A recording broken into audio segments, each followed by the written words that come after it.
Paano mag-withdraw from World App to GCash? Sa mas simpleng paraan. Sa home, pindutin ang settings sa taas.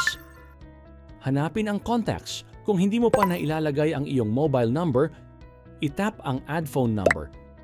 Ilagay ang mobile number mo na connected sa GCash account mo. Pindutin ang confirm. Ilagay ang 6 na digit code na pinadala sa iyong mobile number. Bumalik sa home ay itap ang wallet. Itap ang send. Itap ang WorldCoin. Ilagay sa search bar ang 1GCash PH. Pindutin ang 1GCash PH. Ilagay ang amount na gustong withdrawin o kaya naman itap ang maximum at itap ang continue. Itap ang confirm send. Maghintay saglit. Itap ang done. I-open ang inyong GCash app at tignan ang balance mo.